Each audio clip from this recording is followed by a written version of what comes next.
Go to your place. Good boy.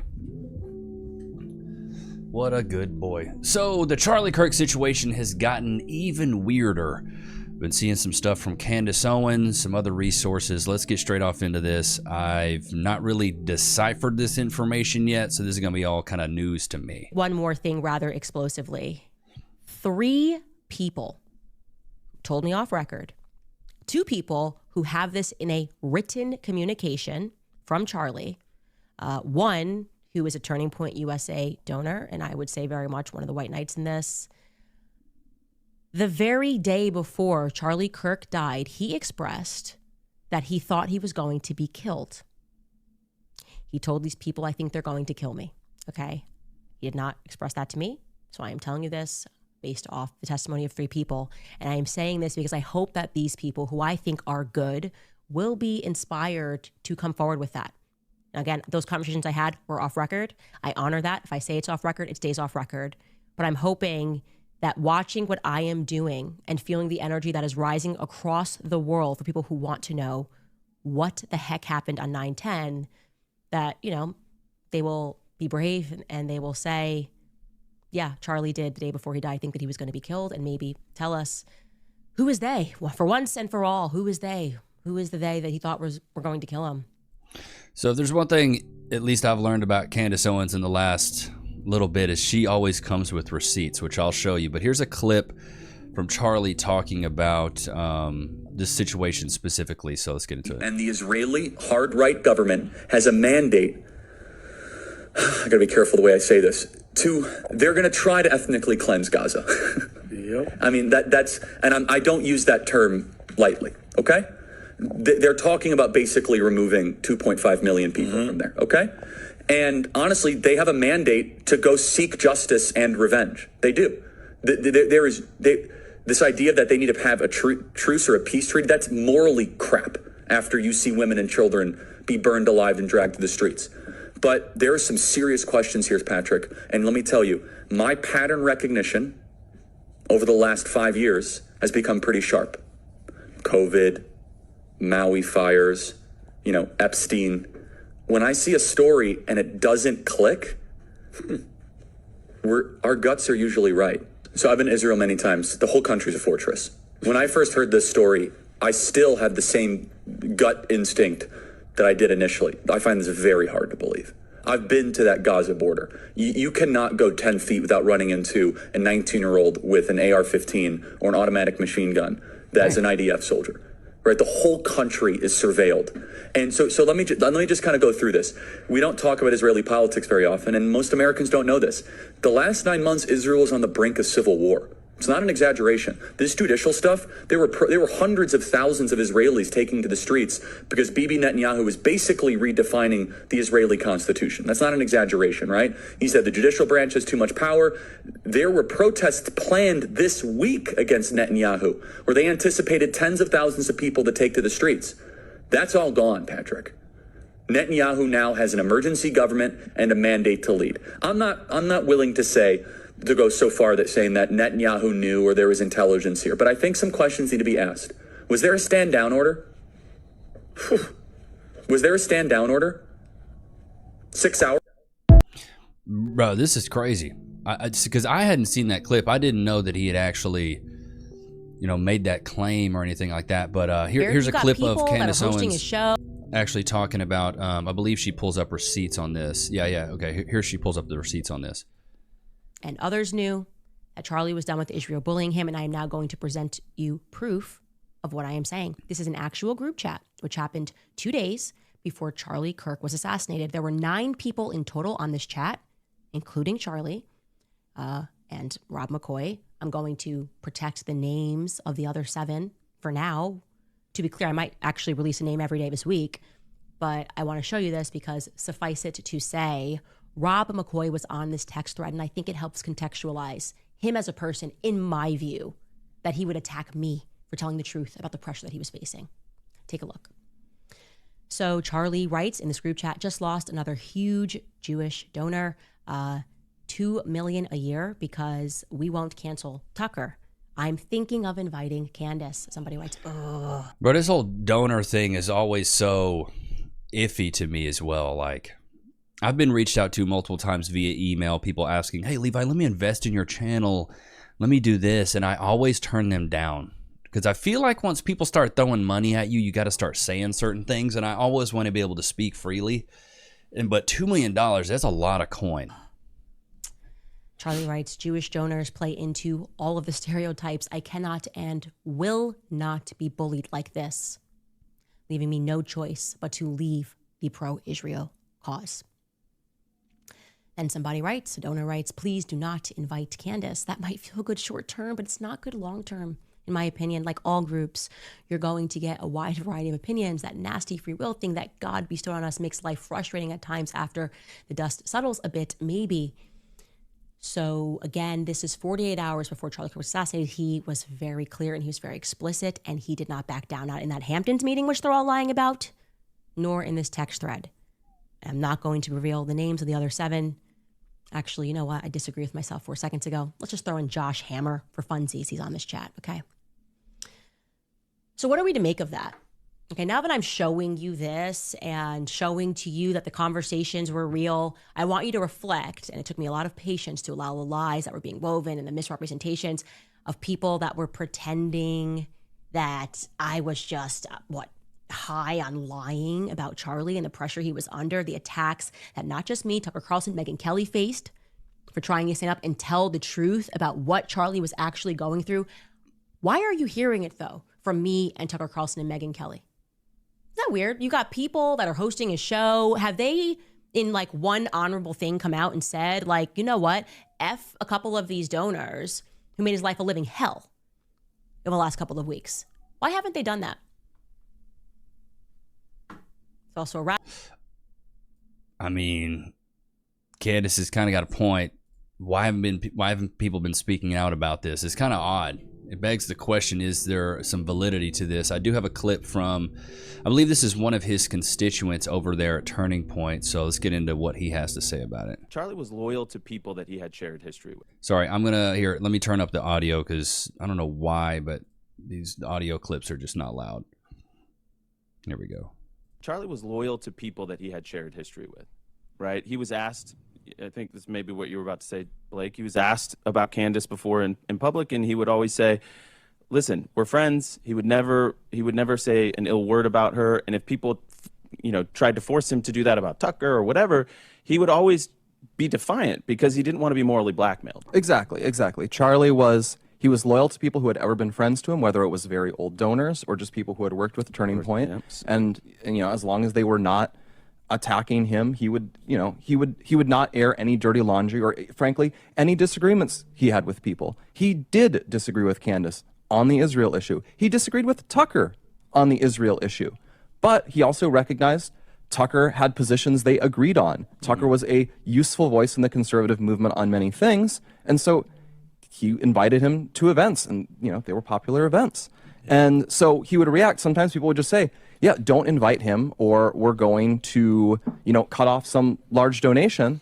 And that would make him angry. He would say this, yeah, as you say, this is moral blackmail. And he's this Scottish guy. He's combative. His reaction to that is, the classic, like, screw me, no, screw you, that sort of thing. He had, and it's one of my favorite parts about Charlie is just how defiant and independent he was. Yeah, he was never going to be... He could not be controlled by other people. You could not buy him, he was not bought and paid for. You could not control him with money. It just wasn't the way he was wired. He didn't actually care about money that much. And so what's going on here? What is going on here, you guys can look up what the text say. What is going on is, Charlie, as I mentioned, he loved Israel, he cared about Israel, he cared about the Holy Land, and he was aware there was a surge of anti-Israel sentiment on the right. Charlie thought seriously about this issue and was trying to chart a path forward for people who were sympathetic to Israel. He was playing the good cop here. He was saying, you guys don't realize how bad it could potentially get. You have to change your PR. That's why he writes a letter to Bibi. You are losing the PR war. You need to change how you do your PR.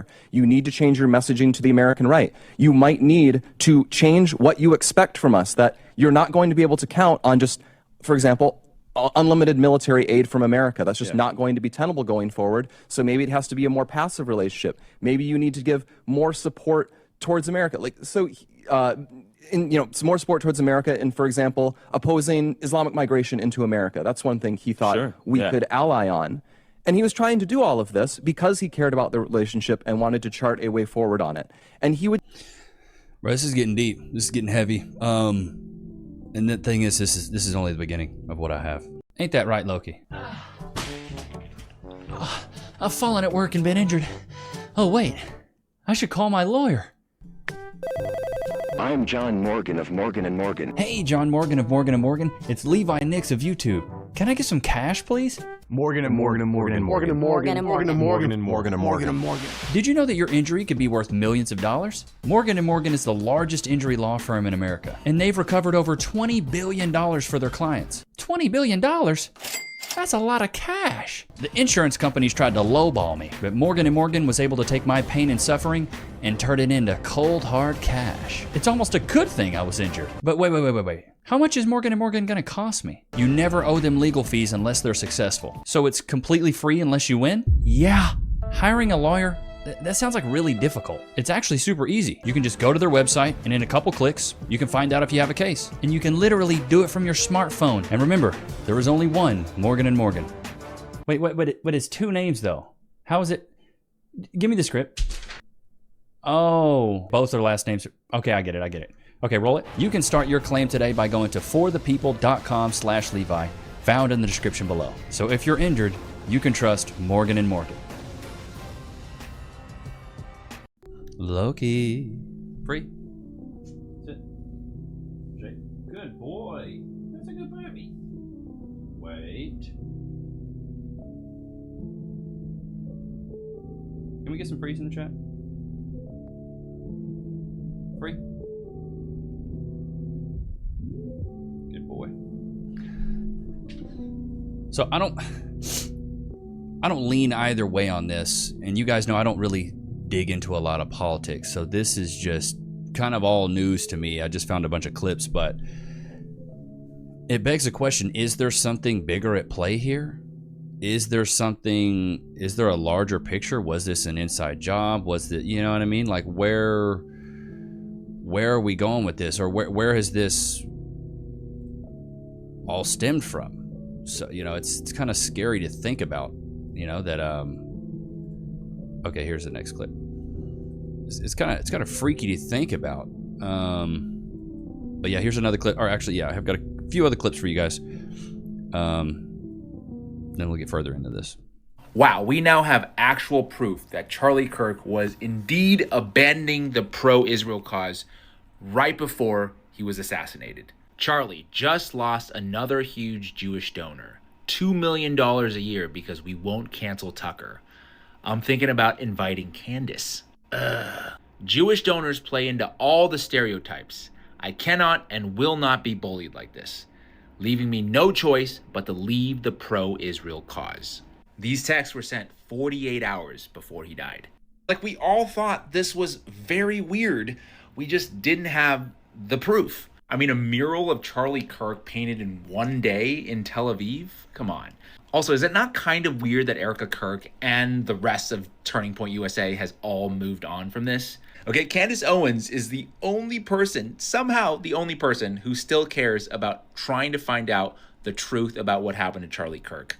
Not his wife, not his company, Candace Owens. Kudos to her.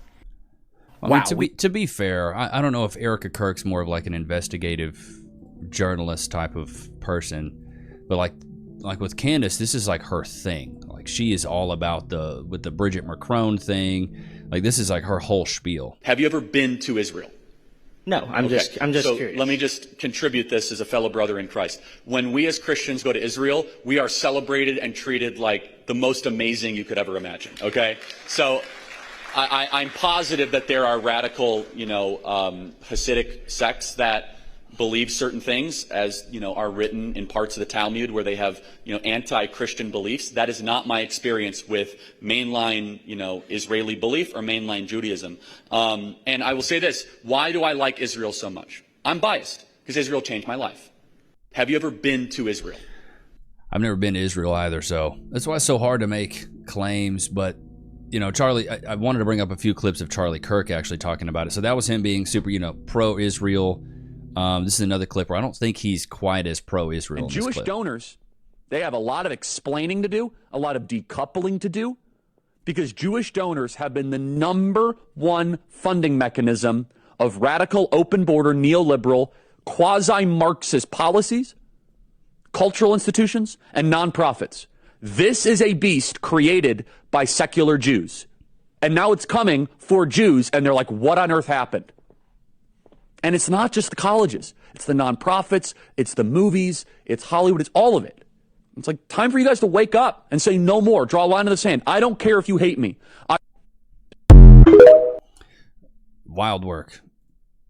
I mean, it's just, and it's crazy because this is all now coming out now. This is weeks after his assassination. And here's another clip of a guy kind of talking about, I think, kind of the same realm of what Charlie Kirk was just mentioning. For his campus tour, he decided that he wanted to have a meeting. Josh Hammer was on the call, you know Josh, and I was on the call, and a couple of Charlie's staff to talk through Israel issues. He was really grappling with these issues. I know that he's also having meaningful conversations with people who are anti-Israel, and that's fine, and he's going to do that, and that's all part of who Charlie is. He's going to expose himself to everything. I remember right after October 7th, I was a little concerned about some of the things he was saying afterwards, and I wasn't so emotional. I realized Charlie was looking at a lot of the Israel-America stuff through the America First lens. I was looking at it through my family's in Israel. My son's joining the IDF. I was looking at it through that lens, and I was very just emotional. Your Jewish national identity. Right. The fact that he was meeting with you to refine his talking points, I assumed there was a lot of pushback. When that reporter asked me what the mood of the meeting was, and I said it was combative. He was really grappling with these issues. He was getting pulled in different directions, and I understand that. There's also within him a very faithful, Bible-believing evangelical Christian. If that wasn't there anchoring him with a positive orientation towards Israel, he undoubtedly would have been much further along into the anti-Israel camp with whom. And see, dude, living in Texas, and I've lived in Texas my entire life, I think I've maybe met a handful of Jewish people. I just don't meet anybody else that's other than like Christian. You may meet a few Mennonites, you may meet a few people that are LDS, maybe some Mormons, but for the most part, like everybody's a Christian. Everybody's Christian. It's a bunch of different, like, it's Methodist churches, Baptist churches, non-denominational churches, Pentecostal churches, Church of God, Church of Christ. That's mainly what you see here. So I just don't have a lot of experience with Jewish people at all. So it's so hard for me to sit here and make a claim of whether or not I believe this or whether or not I think this actually happened. So, I'm really taking this at surface level for what these people are, kind of claiming. But for me, I've never really even interacted with a lot of these people, and I would feel so ignorant sitting in front of you because I'm sitting stupid to sit here and make a claim of, oh, these people are bad or this person's bad, or I've just never met them. And maybe that's the old school guy in me, maybe that's the good old boy inside me that's like, if I ain't meeting you and shaking your hand, I can't make a claim on it. But maybe that's me being just so basic and maybe not highly intelligent that I don't just take everything I have off the internet and like, oh, I'm gonna make a assumption about it. Even all the relationship advice I give, it's mainly because I've witnessed it in real life and I've also lived it. And so I'm like, okay, this stuff actually does work, or these philosophies do make sense, and these ideologies are inducive of a good relationship. So that's maybe why I'm a little bit more that way. But I don't know, I'd like to educate myself as much as possible, but even then, I'm watching this from a lens of a viewer across the country. I don't know where Candace Owens is. I don't know where these guys are. And so it's so hard for me to sit here in front of you and confidently make a claim on anything. And that's why sometimes I take just such a moderate kind of middle view on this, is because I want to be informed as possible. And then a lot of times, sometimes this stuff is like, it's not right, or maybe it is right, maybe it's ridiculously right, maybe it's partially right. So I'm always so skeptical about anything, and maybe that's the former atheist in me, because I used to be an atheist and now I'm Christian. The former atheist in me always was, when people tell me something, I immediately jump to questions and not conclusions. That's just what I've always done. People will tell me something and I'll go, how does that work? How did that happen? How did you get to this point? what do you mean by this? Like, I always just jump to so many questions instead of going, oh, you know what, that makes sense. I always seek to understand before being understood. That's a good one as well. If you guys are ever having issues trying to fit into a new job, fit into a new environment, seek to understand before being understood. Shibadanaya, should have bought a Honda, put it on. It'll save you so much time. I've gotten fired from jobs for trying to come in and just be like, I know everything. So they weren't really important jobs, but you get it. On the day that Charlie died, I got multiple phone calls from people who said that me and Tucker should lay low because we're also on the list. And they never told us who specifically told them that, by the way. Now I'm wondering why they never told us who specifically told them that. I called Tucker. I'm like, are you hearing the same thing I'm hearing? They're saying that we're next. And now I go, was that supposed to be a threat to me and Tucker? To have us watch the public execution of a friend of ours and then to call us and to say, you should lay low for a little bit because you guys we're hearing that you guys are on a list. Was that just supposed to be a threat? Because why wouldn't you be more forthcoming with exactly who you heard that from? And I remember saying, I was like, did the feds say this? Who said this specifically? Because why aren't they calling me and Tucker? Why am I calling Tucker and telling him about this? And I did. He will tell you that. The day that Charlie Kirk was shot, this really happened. And I'm coming out of the grief stage and realizing I think that was an element of this. To send a signal, to shoot him in the throat, right? To say, we took out his voice and we will take yours out too. And that's terrifying and that's real. And these people that we are fighting are dangerous, okay? Do not underestimate them. They are dangerous and they are haughty and they are growing increasingly desperate and panicked. People that are evil in this way are not people that you want to play with. Right? People are nervous. Everyone is feeling it. And that's why I decided that I don't know what's going to happen. Okay. I don't know how many days I have on this planet. I do know what I'm fighting for. And I do know that this life is not it. It's not. I'm telling you guys, it's not. The people that want you to believe that it is, people that pulled you away from your faith in the first place, as I'm trying to demonstrate to you, did it because they knew they could further enslave you. They want you to be fearful of death. They want you to think it's it. They want you to think it's lights out and then everything is over and that you are not a soul, right? Because then they can get you to do things to guard what you have in this world. Follow their rules, to do things that you know are wrong because you need the money. It indoctrinates you into... I mean, Candace has got points. You know, there's always a motive, I think, with anybody that is trying to preach any sort of message to you or anything. You always got to be careful when somebody's asking you to do something or trying to coax you in one way or another. You always have to ask yourself, well, what are they trying to get out of this situation? I saw something on TikTok that I thought was really good. Repeat that again. Let me see if I can't bring it up for you guys really quick. But basically, this guy, I've reacted to his content before. Maybe it's the whole thing here. But basically this therapist explains the true goal of feminism, and it kind of ties into what Candace was just talking about. Feminism wants to do what? They want to separate a woman's mind from her body. And I feel like this is maybe what mainstream, maybe propaganda wants to do. It wants to separate your mind from your body, but I'll let her get off into this. They want to separate her mind from her biology. And so, you know, those two things can't be pulled apart. Yo, shout out to do y'all hear what this lady is saying right now? And this dude right here is not just some regular guy. Like, he is a licensed therapist. Like, this guy's extremely intelligent. These are bars. Feminism seeks to make women separate their mind from their body and see those as two separate things. Right. Oh my God. Yeah, wow. They want them to heavily rely on IVF and fertility treatments and surrogacy to have children when a woman can have a baby for free, like as long as she works with nature. Wow. True. Work with nature, not against it. And I'm always telling women, get as much education as you can by the time you're 25. Yeah. Okay, so I'm going to give you till 25. Some people say even younger. I'm going to give you till 25. But at 25, that's when you are now, you know, If anyone approaches you, if anyone is interested in you, you are vetting them for marriage. I completely agree with this philosophy. Because, dude, like, you have to be wary, women, that you do have a biological clock. You do. Like, you have to realize that at a certain time, it's time to sell. And so I've written this down just because I couldn't remember it off the top of my head, because you guys know I'm slow. Stupid. But ladies, by the time you're 27, it's time to sell. By the time you're 30, you're 50% off. 35, you're on the clearance rack. 40, you're at the outlets, and 50 plus, you're at the freaking Salvation Army. Okay, you got to get ready for that. And so this lady's basically saying by the time you're 25, it's time to sell, which I agree.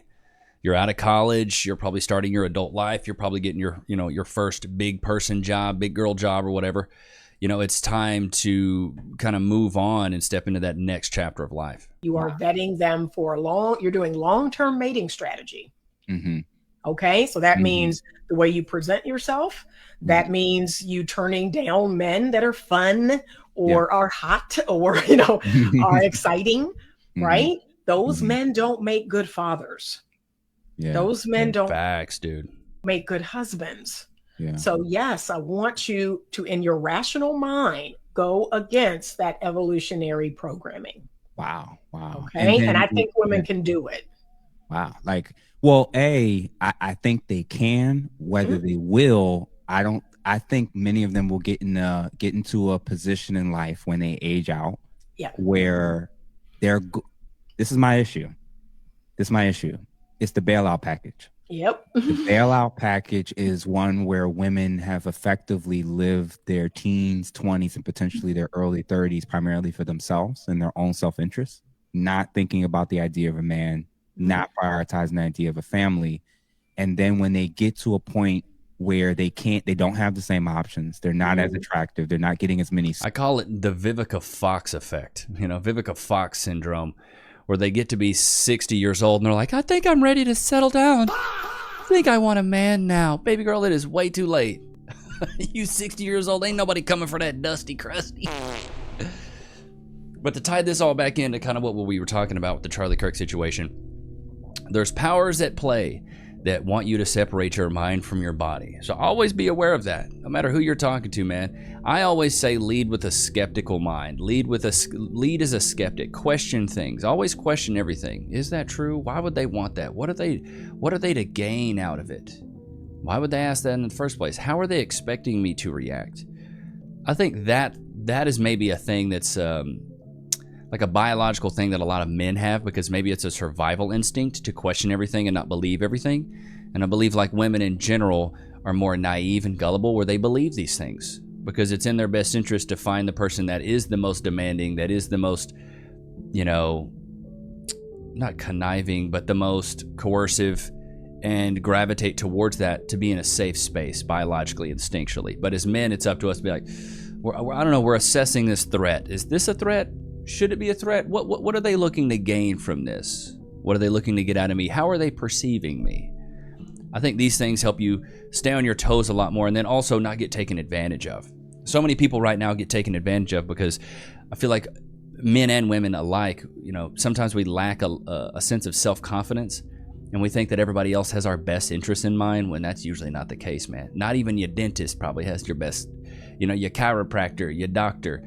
They want you to come back so they can maybe stick you on medicine, or they want you to come back to do some unnecessary surgery because they want to get paid. Sadly, we live in a capitalist country, so a lot of these things are done faux profit. So you always got to be super skeptical, man. If you're not seeing benefit out of it and being able to track progress, bro, it's got to be like the gym. You go for a month, you're seeing some gains. You go for 2 months, you're seeing some gains. You go for 3 months, you're seeing some gains. If you're doing something 1, 2, 3, 4, 5 months and you're seeing nothing in return, more than likely you're getting scammed. I'm just saying. Just keep your head on a swivel, man. Question everything. That's what I do.